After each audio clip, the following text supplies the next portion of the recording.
Good afternoon. I'm Jim Townsend, Director of the Levin Center for Oversight and Democracy at Wayne State University Law School.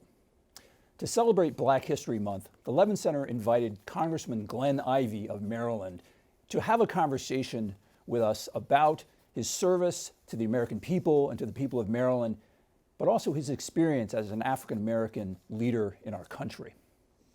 Congressman Ivey grew up going to school in North Carolina at a time, at least at the beginning, when it was still segregating its schools.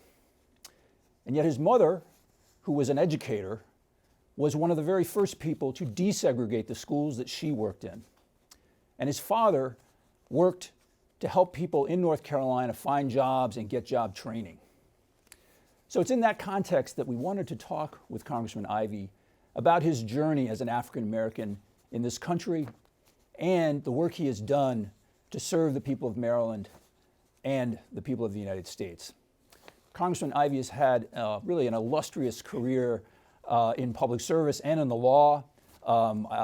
Your bio is so extensive, Congressman, I don't know that I can even do it justice here, but you're a graduate of Princeton University, Harvard Law School, and your career has taken you into the private sector as an attorney, but also extensive work in the public sector on Capitol Hill and a number of very senior posts working for the Senate Majority Leader, Tom Daschle, many other leaders in Congress, but also for the state of Maryland and for Prince George's County, Maryland. You were the Public Service Commissioner for the state. You were the state's attorney in PG County, and you've really done quite a number of things. So we're really interested to hear about not only your early life, but also how you have developed and what it's been like to serve in these many capacities. I also want to note that you have a wonderful family. Your wife, Jolene Ivey, is the chair of the Prince George's County Council. Right. Your son, Julian, is a member of the state legislature as a delegate in the Maryland House of Delegates. And so I'm just only wondering what your family gathering conversations are like. So I just want to say how much of an honor it is to be with you today, and how much we appreciate your taking time to talk to us. Well, it's my pleasure, and I thank you all for coming to do this. And you know, Wayne State is a place that's done great things, making a huge difference. In fact, my first boss in politics, John Conyers, is a Wayne State graduate. So it's my pleasure. Well, Congressman Conyers was a giant of the civil rights movement, somebody who made a real difference during his years of service. And I'd love to just kind of kick things off, if I may, with sort of going back to the beginning. Your childhood, I know you did move from North Carolina to this area of the country, but those early days, you began your public education in segregated schools that then, I guess, became desegregated, and your parents, your mom in particular, was a pioneer of sorts in desegregating the public system where you all lived. Yeah, we were in Rocky Mount, North Carolina, and lived across the street from Booker T. Washington High School, so obviously you know what side of town we lived on there. And my mom was a librarian for the public schools. She worked in several of them in Nash and Edgecombe counties.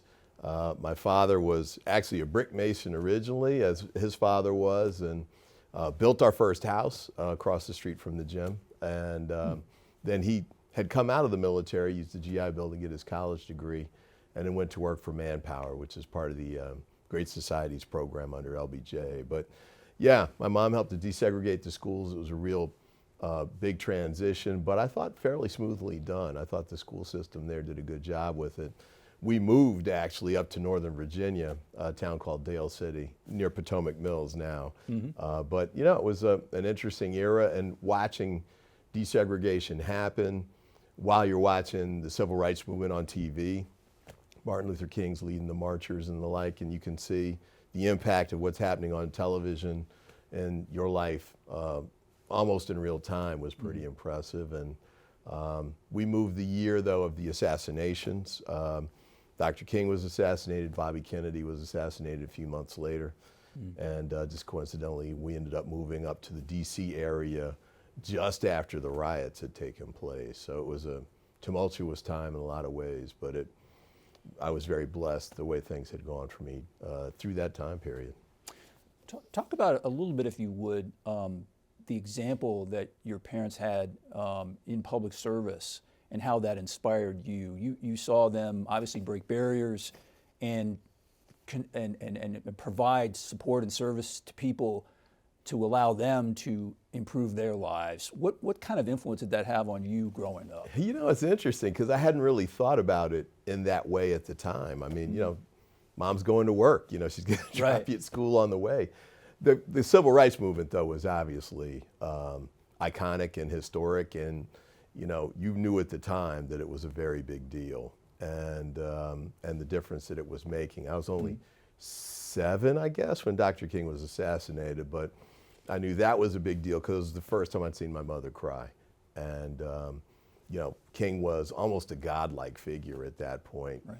And I remember her saying, you know, well, at least we still have Bobby Kennedy, and obviously he was gone just a few months later. But in those houses back on the African-American side of town anyway, they had these, they're kind of like velvet sort of hangings or something, and they had the Kennedy brothers on the outside and Dr. King in the middle. So to say that they were iconic is an understatement. It's just half a step down from Jesus in the neighborhoods we lived in then. So it was huge and inspired me to want to be involved in trying to make a difference.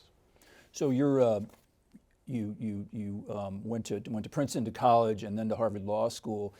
And when you graduated, you started practicing law, if I understand this correctly. And throughout your career, you've had an interesting pattern where you've served in the private sector, practiced law some, and then also spent quite a bit of time in various roles in public service. What do you think you've gained from sort of that moving back and forth between those two spheres?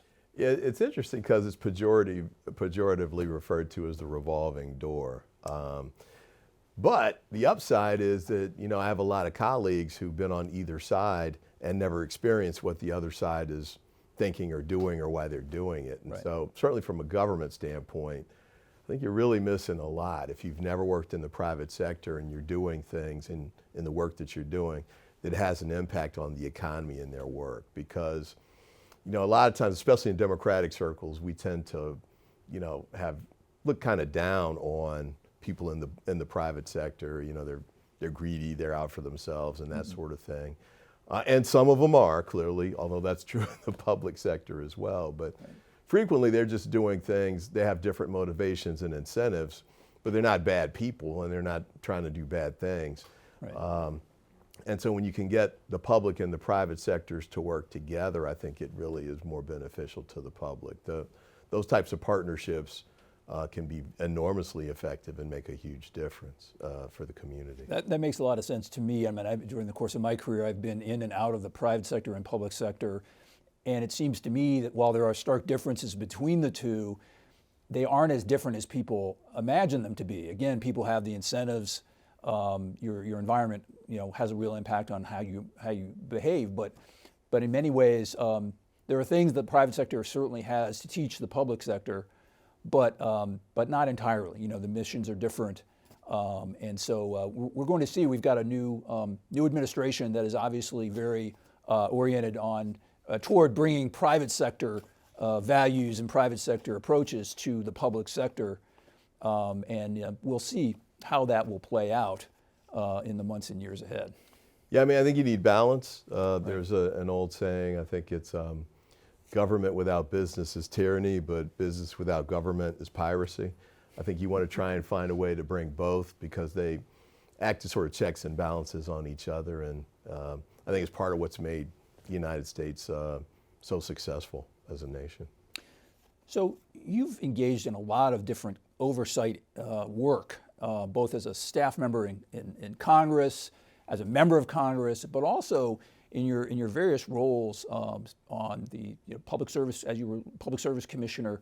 I wonder if there are any particular oversight investigations or particular sort of activities you've had in that sphere that really stand out to you. You know, oversight reports or things you've done that really seem to really have an impact that have influenced how you've approached things. Yeah, I mean, it's been interesting. I did a stint on the House side, 1987, 88, sort of through there, left to go back to private practice for a year, and then found that I could get a position at the U.S. Attorney's Office here in Washington, D.C. That was 1990, so it was sort of the height of the crack wars. We're averaging 450 to 500 murders per year in Washington, D.C., so it was a very awful time, but I felt good about sort of getting into the middle of that. Got a lot of trial experience, grand jury experience. You do a lot of investigative work as a prosecutor before you go to trial. And then the Whitewater hearings started up and here in the Senate. Right. And Paul Sarbanes, the about to be senior senator for Maryland, was about to take over the committee. I had a chance to go work for the committee, and I did that. In fact, Regal was the chair first. Senator Don Regal, right? Yeah, from Michigan. Right. So I had my Michigan credentials certainly lined up. But the Whitewater hearings were very interesting. The first round of those, the Democrats were in control. And the Whitewater piece, which goes like 30-something years ago now, most people don't remember, but the Clintons had been involved in an S&L bank that had gone under. And the allegations that Republicans were making was that they had benefited unfairly from their involvement and that they'd taken advantage of his position as being governor at the time. I think it became pretty clear pretty quick that that's not really what happened. In fact, the Clintons lost money on the land deal that was connected to those transactions, but it kept going nonetheless. And then in '94, the Gingrich tsunami came. Newt Gingrich won, and the Republicans won control of the House of Representatives for the first time in 40 years, and he brought in the contract with America and all of that. They also won the Senate at the same time. So the Senate Banking Committee, which had been what I had been working on, then became the Senate Whitewater Committee, and they turned it into an oversight investigative arm that went for 2 years straight just on that. If you had a banking issue that you needed the Senate to address, you were just out of luck because they had total focus on that. But those were oversight hearings where the stakes were extremely high. I think Al D'Amato was the ranking, the chairman. Senator Sarbanes was the ranking Democrat. But really the action was Richard Benveniste was chief counsel for the Democrats. And Mike Chertoff was the chief counsel for the Republicans. Two titans of the bar, incredible attorneys who were, going head to head every day. And as part of those teams, we had a chance to do that too. So it was very interesting investigative work, enjoyable in some ways, but I thought it ended up being much ado about nothing. The derail for the Clinton administration was Monica Lewinsky, and that hadn't been part of any of this, but that popped up, and the Republicans were looking to derail his reelection bid because they weren't going to be able to beat him at the ballot box, and so they latched onto that, and I think most people know where that ended up. But I had a chance to work on those. I left before the impeachment hearings got going, but it was a great education in the possibilities, up and down with respect to Senate legislative oversight hearings. I'd like to shift gears a little bit and talk about the work you've done to expose and combat problems with police violence perpetrated against communities of color, particularly African American people. You've been really directly involved in trying to unpack why this happens and what can be done about it. Could you just tell us a little bit about the work you've done and kind of where things stand at this point in terms of trying to make progress on that issue? It's an interesting question. I mean, when I was a kid, I had almost no dealings with the police whatsoever. But when you got the crack hit, major cities across the country, and that led to a real jump in violence. Young men, or sometimes, teenagers, still boys basically, started getting their hands on semi-automatic firearms, 9mm handguns in particular. They actually were outgunning the cops. They were still using revolvers, at the beginning of that. And it became very violent, very dangerous. And frankly, the police got scared. And so what you had was a real up-ramp in violence and the types of tactics that were used. Some became more quasi-military almost. And so I think that led to a lot of problems with police excessive force. At the same time, you had communities that were being completely overrun with the violence. You know, you had people who didn't feel like they could leave their houses, for example, the seniors in particular. And so they were calling for more police, more enforcement, more effort to try and beat back the wave of violence that crack had brought. And they two clashed together, and you started getting aggressive tactics, you know, stop and frisk, sort of, and the car version of that, Right. which is driving while black, basically. Those took root, and they became staples of police investigative tactics to try and find guns in the cars, guns on the people. Right. The thinking was, and I don't want to act like, you know, there were a lot of people who were opposed to this. A lot of folks were pushing. You know, Jesse Jackson was pushing for a drug czar, for example, back in those days because it had gotten so out of hand. Right. But what we found pretty quickly was that the, you know, zero tolerance, war on drugs, broken windows, whatever the theories were, they tended to involve almost an entire focus on young black males and heavy reliance on incarceration. So we jumped from relatively small numbers of incarceration to about 2.2 million in about 10 years. And the sentences got longer. In fact, you know, when Biden was in the Senate, he was part of the teams that led the push for those. Clinton was the president and signed the bills. So Democrats are part of this too. But it had a devastating impact on the community. You know, the sort of normalization of incarceration took hold. And so you had families where like all of the males were in jail. I think there was a point where in Baltimore City you had 1/3 of all black males were either in jail, on probation, or on parole at any time. And that was devastating to the communities. So you took over a task force that was charged with trying to understand this problem and come up with recommendations to address it. Yeah, we did. I mean, I got to the task force, that was just a few years ago, but really the turning points came early 2000s, I would say. People started recognizing, man, we're locking up a whole lot of people and it doesn't seem to be fixing the problem. And that's right around the time I decided to run for state's attorney, which is like the local DA for Prince George's County. Right. I'd worked for Eric Holder in the U.S. Attorney's Office a few years before. Eric started trying to test out outreach efforts into the community. So maintain the enforcement piece. Police are always, you know, out and stopping people and making arrests, but let's see if we can get the community involved a little bit more. And while I was campaigning, I went to give a speech at the University of Maryland Law School, and one of the students, I wish I could track this woman down. She was like a sophomore or something. She said, "Have you heard about this thing called the Boston Strategy?" I said, "No, haven't heard of it. What is it?"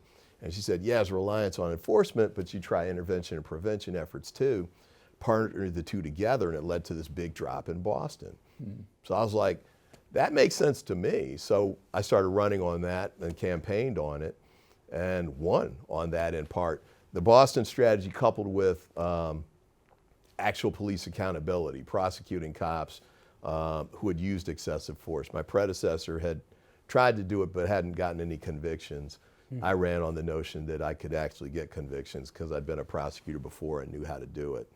So those two things came together, and we had tremendous success with it. We had police excessive force dropped, which undermined the suggestion that, you know, if you You have to do this in order to maintain order. You know, this notion about you're tying their hands kind of thing, we were able to show that that wasn't the case. And at the same time, we had dramatic drops in violent crime, homicides in particular. And so there were other cities that were doing the same kind of stuff at roughly the same time, but we were part of that first wave. Kamala Harris, actually, in San Francisco was part of that too. What do you think? Why do you think those kinds of successes did not kind of penetrate the larger public narrative about this issue? I mean, and certainly there's evidence that this works, right, and that there is a better way to maintain order while also treating communities equitably. but for some reason, we can't seem, it doesn't filter up to public policy at the national level. What is getting in the way there? Is it structural? Is it just politics? What do you think it is? A lot of it's politics. I mean, I think, and it sort of rears its heads in a couple of different ways. Certainly Republicans have not been in favor of the intervention prevention approach. It's enforcement all the time, every time, from their perspective.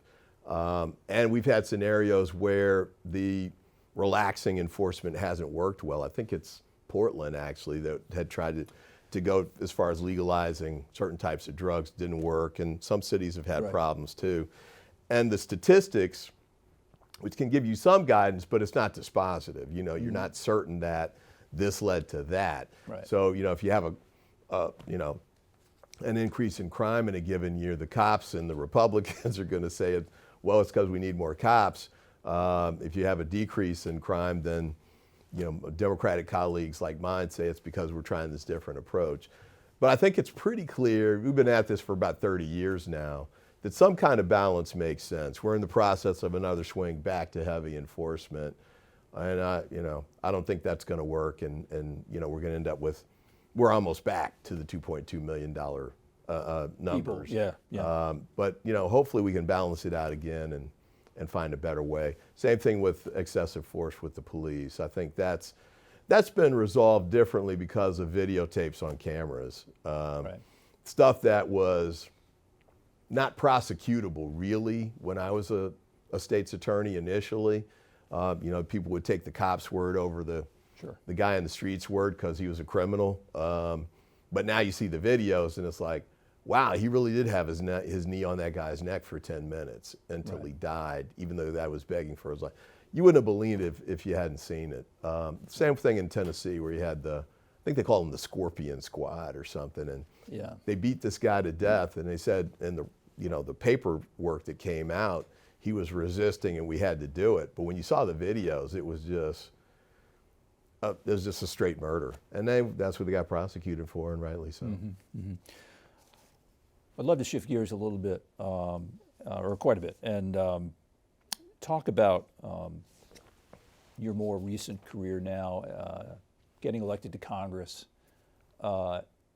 Just talk a little bit about what that felt like through the course of all that you've done, getting an opportunity to actually be the one, elected, and maybe what is it like? How is it different to be in this role than those many roles you've played as a staff person? Well, I mean, it was a long time coming. I mean, I wanted to get elected to Congress as far back as in college. So, and I didn't actually get here till I was 62, I think. So it only took 40 years, but I made it eventually. But and I did have a chance to be a staffer for Congressman Conyers, and he was about 30 years into his 55-year career, so he was already a titan. But great learning experience working under Regal, Sarbanes, and Daschle also were great. Holder as a prosecutor also. So I had these chances to work under these really talented public servants and learn from them and see how they did it.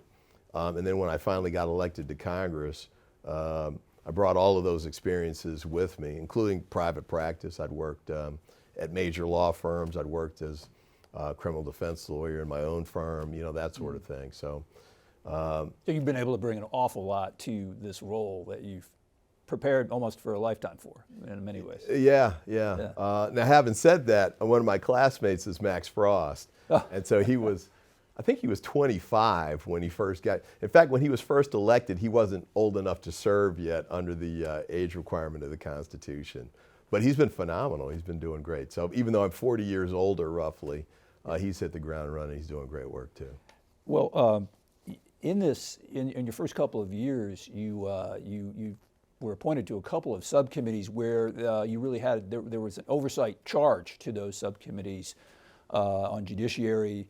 You had a subcommittee there where they were engaged with oversight activities. Of a sort. Yeah. Of a sort. And I guess the question I want to ask is, obviously you were not in the majority, and the oversight agenda was perhaps not the one that you would have pursued. What are you looking to now? I mean, I think, obviously, given your career and what you've done, oversight is a critical part of the job of being a member of Congress. But you're not going to be in the majority, at least for the time being. Are there ways in which you could use your office to gather facts and elevate important information, even if the committee that you're serving on isn't inclined to take leadership? Yes, and I had the chance to do both actually when I was in my first term.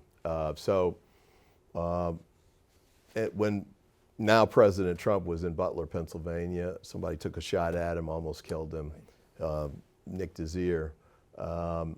And out of that grew a task force, a bipartisan task force here in the House to investigate what had gone wrong, especially with respect to the Secret Service. And I was one of the people appointed to that task force. And we were in the minority, but it functioned as a bipartisan body that did great work. Not only were the members working in a bipartisan way, but the staff did too. And I thought it was a wonderful experience. I thought we had a chance to really get to the bottom of a lot of problems that were going on with the Secret Service, and to put out proposals for how to fix them and sort of clean up the problems that were there. By contrast, I was on the Judiciary Committee, right. And Jim Jordan's the chair, and a lot of what we were doing there wasn't really about oversight. It was an effort to try and take political shots at the Biden administration, usually through Hunter Biden, but not solely. And we really weren't getting at things that I thought were going to make a difference in the lives of the American public. And we did things driven by the Republicans that I thought really undermined some of our institutions, like the Department of Justice.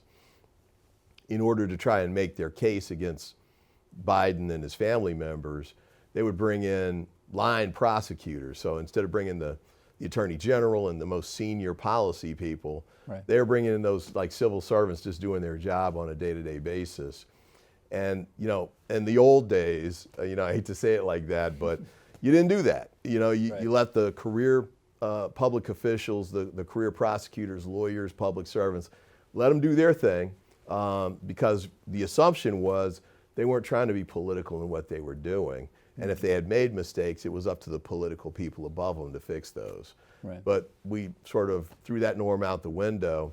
And now, at the time we're filming this, Trump got elected. Some of the people who were those line prosecutors in the cases against him, he just fired them.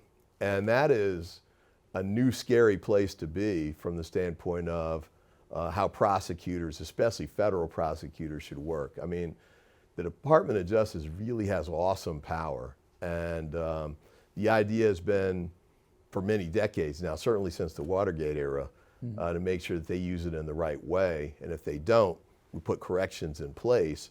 But prosecuting or firing the people who were doing their job was not the way to go. But that seems to be the direction he's trying to take this in. And I think it's bad for the country, the rule of law, and for American democracy.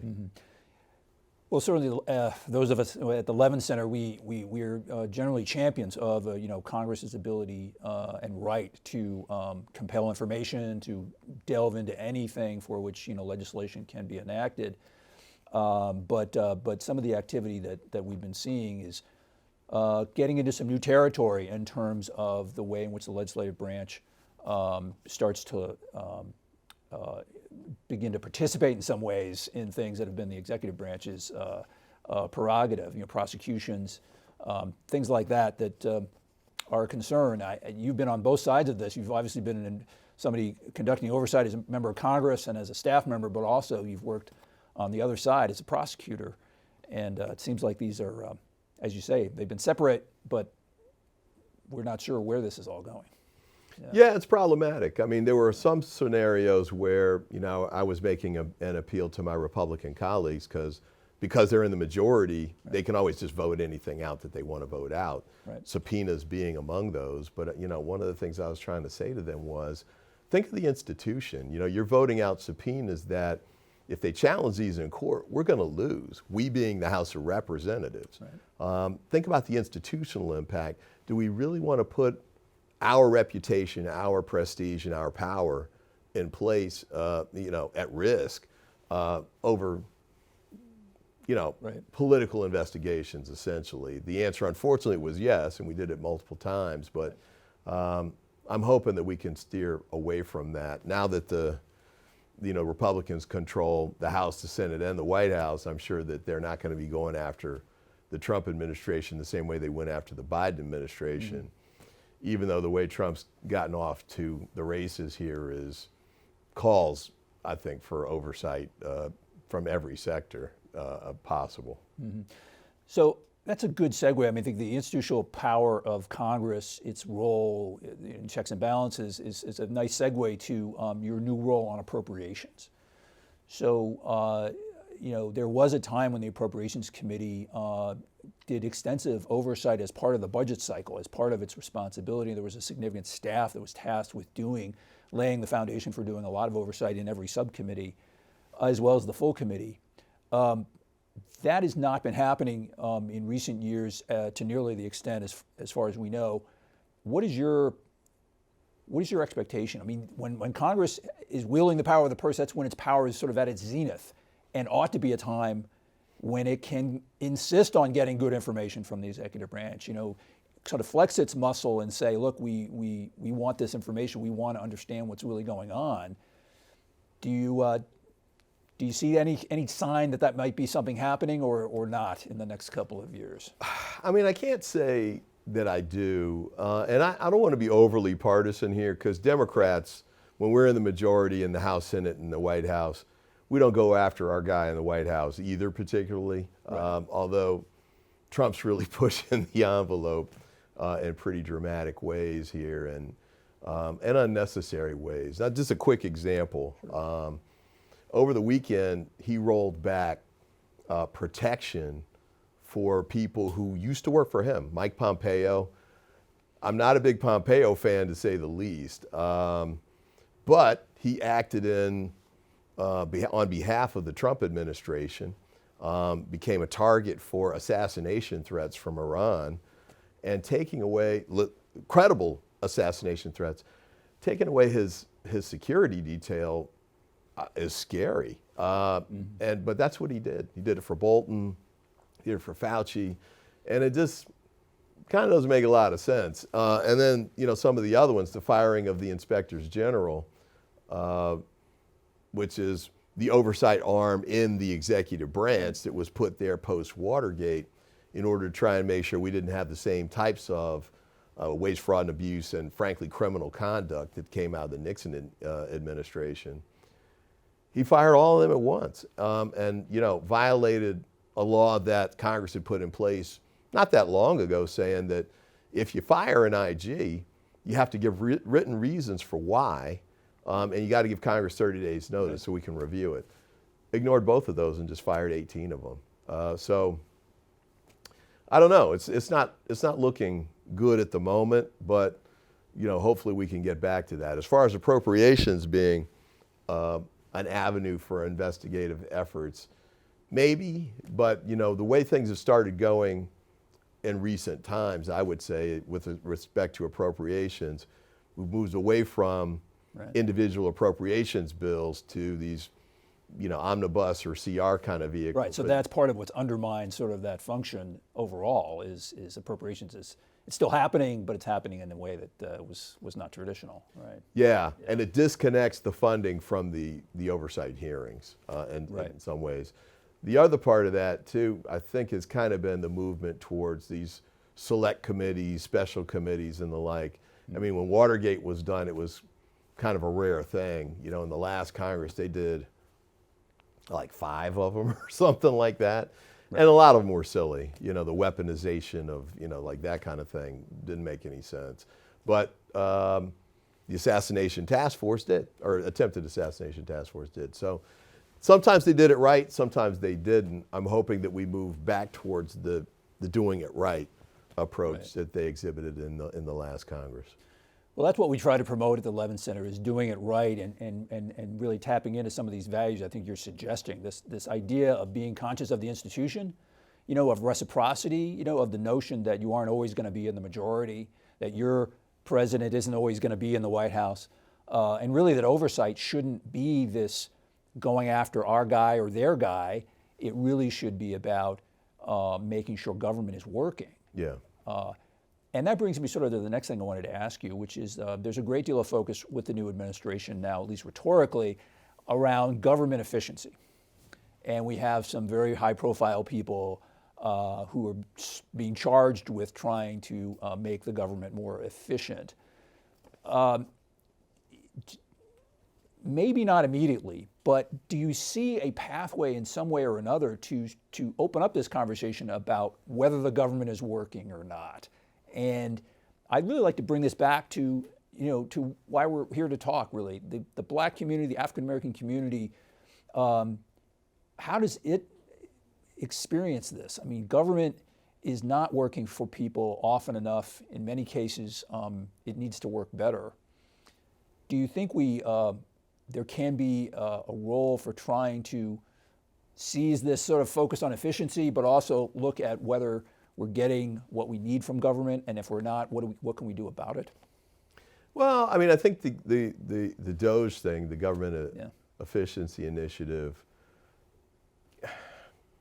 I mean, multiple administrations have done this, over the years, but it's not off to a great start, I got to say, because first of all, one of the government efficiency issues you want to make sure you avoid is conflicts of interest, and so putting Musk and Ramaswamy, at least for a while, in charge of this effort, when Musk in particular has billions of dollars of conflicts of interest at stake over parts of the government he's been charged with managing or reviewing, is a horrible idea, and I think feeds the notion that the big guys win and the little guys don't. It really has that feel. Right. Firing the IGs, like we just mentioned a moment ago, also undermines that, because they're the guys that were put in place to address the waste, fraud, and abuse.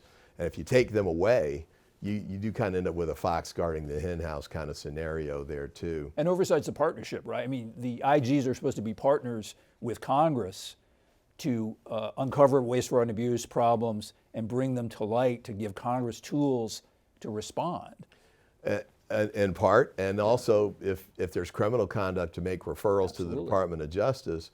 But what did he do there? He just fired line prosecutors who did things that he thought weren't, I think they said, in line with his positions and his administration. So what's the message to prosecutors doing investigative work there? Don't do any investigations that are going to cross the president, because he'll fire you if you do. So, and we're just 9 days in at this point, Right. But there's sort of an across-the-board attack on the types of things that normally would be in place to prevent, to ferret out, and to prosecute waste, fraud, and abuse. And he's just launched a frontal assault on all of it. So that's a big problem. Now, the public, there's lots of parts of the public, I think, who think government's not working for them, and I think rightly so. I don't know that it's just on those issues, though. I mean, I do think it's, if you go back to NAFTA, there are a lot of people, working class people, for example, and I was on the Hill when NAFTA was passed. So was I, yeah. And there are a lot of people saying at the time, in fact, Ross Perot in the presidential race in '96, I think it was, said there's going to be this big sucking sound of U.S. jobs going to Mexico, and he was right. And so you lost almost our entire manufacturing sector within a matter of 5 to 10 years. And so states like Ohio, which have been pro-democratic, Michigan and others, became Ohio's hardline Republican now. Right. And not because they think, the Republicans, corporate America is doing better for them, but Trump's been able to do this inversion where he's become sort of the voice of, at least from their perspective, the working class people. Mm-hmm. And so they've gravitated to the Republican Party in enormous numbers. Mm-hmm. So what's the way forward? I mean, if the message from the election was, look, we don't think government's on our side, so we're going to back someone who is attacking government. And I think the first few, this first week is a pretty good indicator that President Trump is trying to deliver on those promises, right? To attack the government and tear it down. But if those of us who think government has an important role to play, is it possible that we have been too defensive about government? Not being willing to see problems where government is, areas where government isn't doing its job and not having solutions to that. Sure. Yeah, I think that's true. But I don't think that's what drove the Trump election. I think the economy, or the perceptions of the economy, drove Trump's election. And so you had, even though frankly the U.S. economy is the envy of the Western world right now, that has not led to working class and struggling families to benefit in the same way. So people who own lots of stock, own their own companies, all of that are really thriving. If you've got money in the stock market, hit a little bit of a rough patch lately, but you've done very, very well over the last 20 years. If you've owned your own house in most of the coastal communities that are near urban areas, you've done extremely well. Right. By contrast, if you've been working, the folks who are working those jobs in manufacturing in the mid 90s, those jobs left. Those were jobs that were union jobs by and large, paid extremely well, had benefits.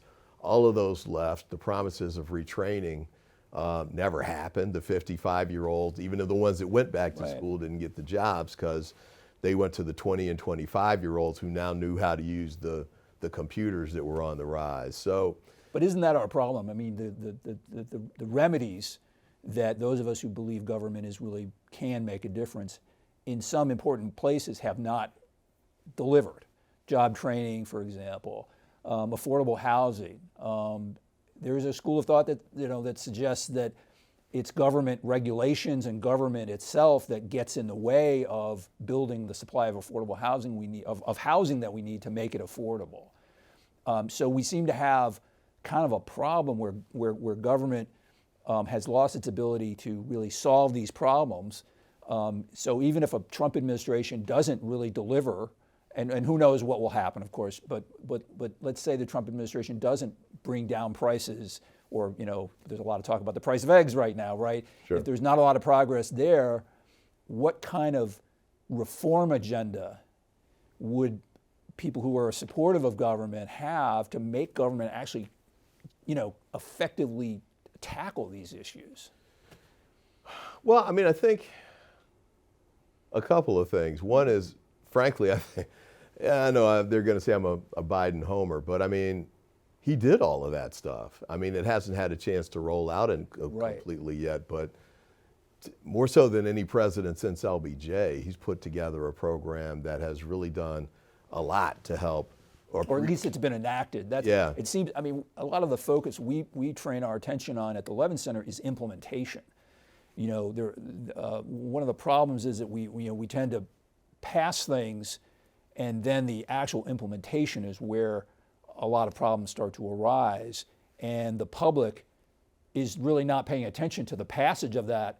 It's the results that they want to see, and when those aren't materializing, then it creates fertile ground for people who say, well, why don't we just burn it all down and try something else? Yeah, and I think there were sort of two sets of problems there. One was we did a very bad job of communicating what had actually been done, because you had these big labels like ARPA or IRA or the CHIPS bill or whatever that did phenomenal things, but just people didn't know based on the alphabet that was the acronym what had been accomplished. The other part is that there's been a time delay in the rollout of it. So building new bridges, expanding the internet, all that stuff takes time.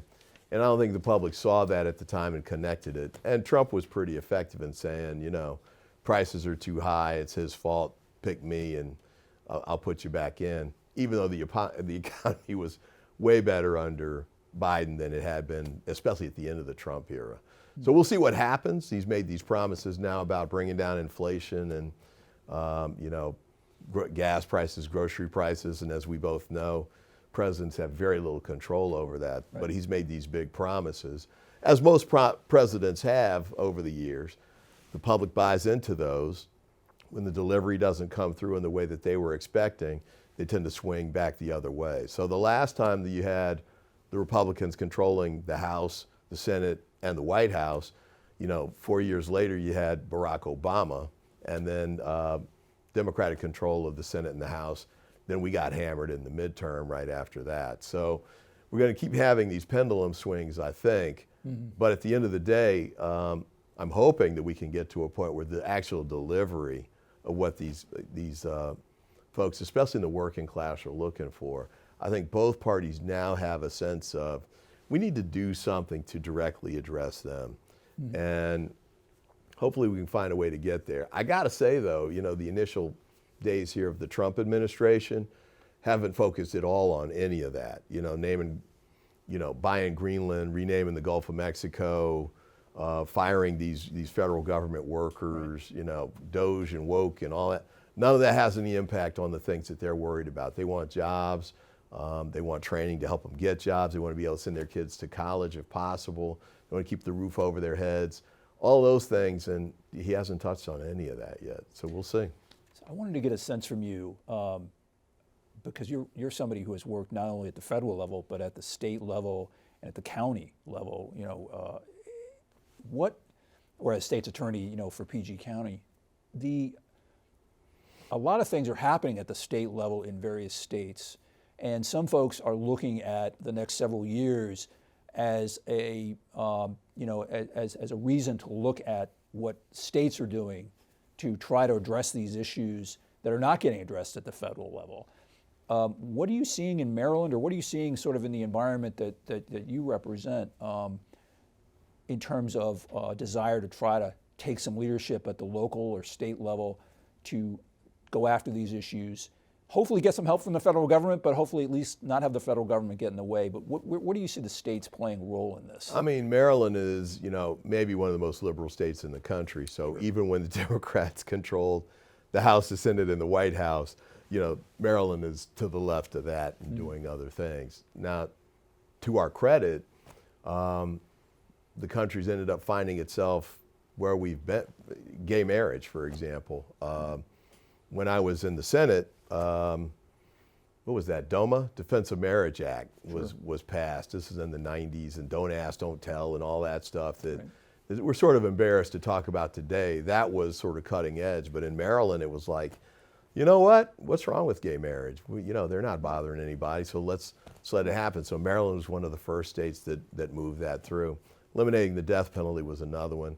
Gun control, assault weapons ban was another one as well. So, what about though? Okay, what about the implementation? We mentioned before, like a lot of things don't work out in implementation, and in our federal system, a lot of times it's the state and local governments that really are charged with implementing these policies.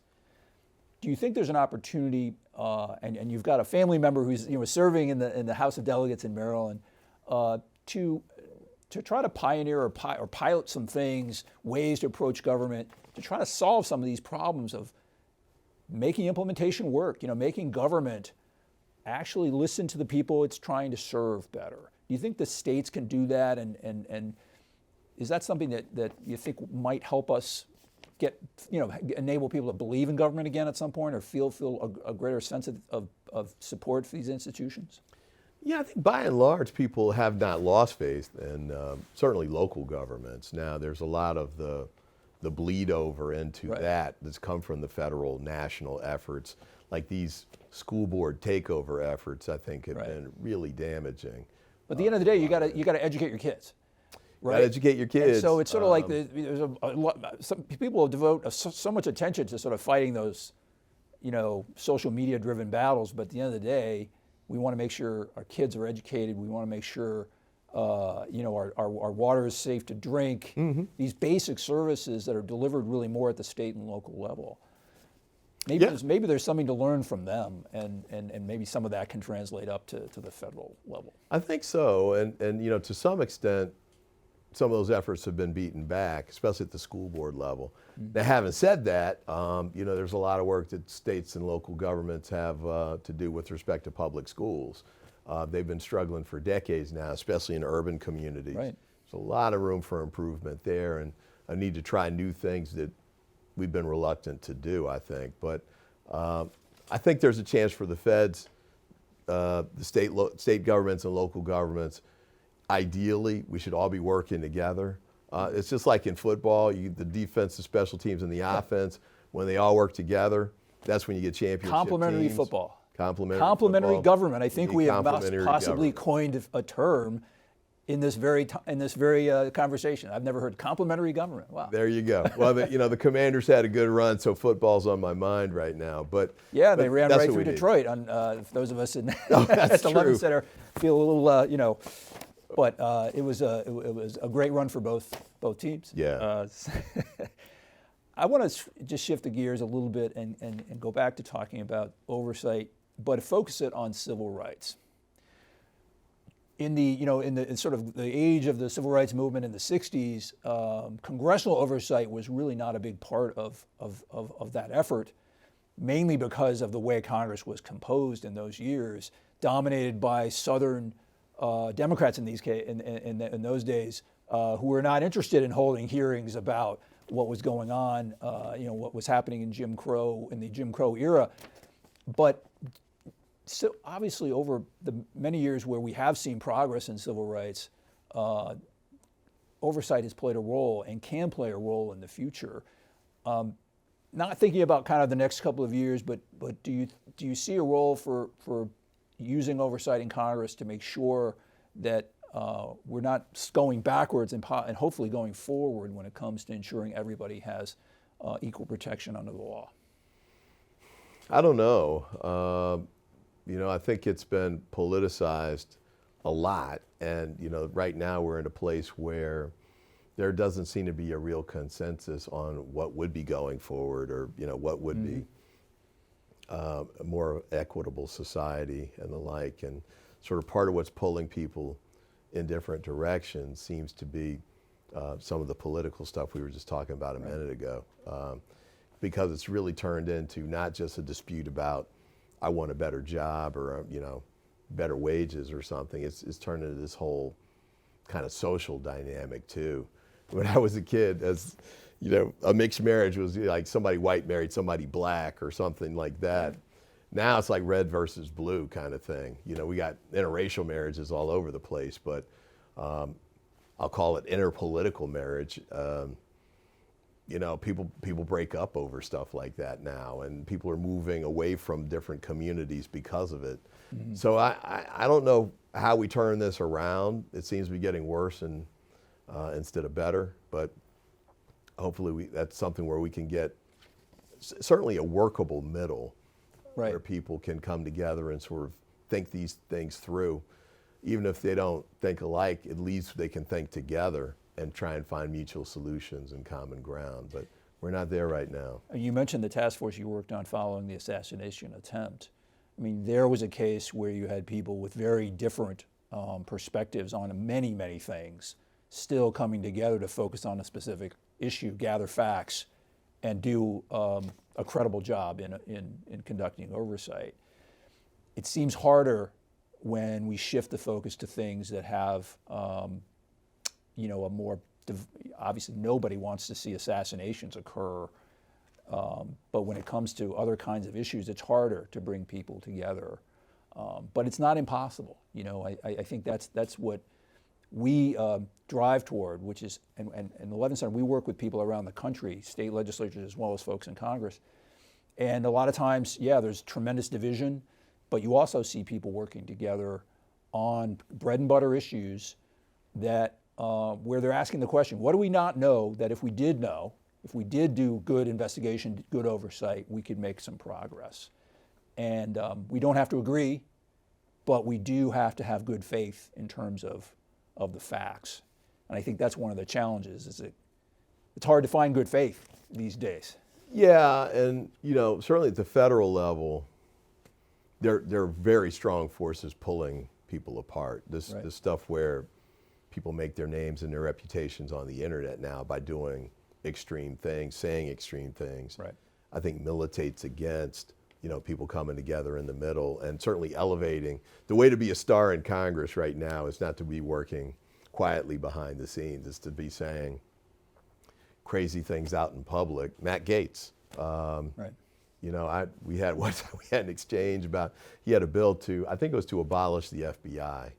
And I was like, what the heck are you doing? That's crazy. And he said, well, this is the way to get people's attention, get their attention. But, Marjorie Taylor Greene's selling T-shirts on those kinds of things. So it's problematic. At the local level, though, I mean, that's one of those, people might not have come there in the same ships, but they're in the same boat now. Right. And so, as you pointed out, man, if we don't fix this, our school goes under, or our town goes under, or something. And so there's more of a common ground. Well, also, there's more accountability, isn't there? There's accountability, but there's also like our kids play soccer together Right. kind of stuff too, where Right. people More know community. each other, and it takes some of the venom away that you can sort of easily shoot at each other when you don't know each other, you don't live in the same places, the folks you represent don't interact with the folks that they represent. It's just everybody's from a different place. That makes it harder, I think. Well, this sounds like a tough place to serve. And you're I gotta say, second term now, right? yeah, I've loved my service here in Congress. I really So what have. do you see for, looking ahead, say 5 years? I mean, I realize the political situation is not as you would want it now, but for your own service and what you're trying to accomplish, what are you thinking about in the next, say, 5 years or so? Well, I mean, it's hard to say at the national level. I think, from the local perspective,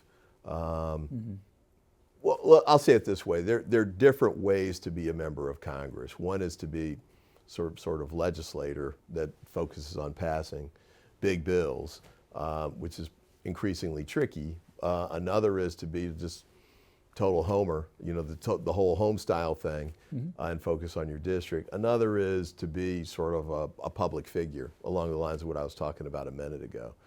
I'm trying to do all of those at some level, and recognizing I got here at 63, and it can take 30 or 40 years to build certain types of congressional careers, and I ain't gonna be here serving when I'm 103, right? So it's gonna be compressed. But I think there are things that we can do in our district for sure.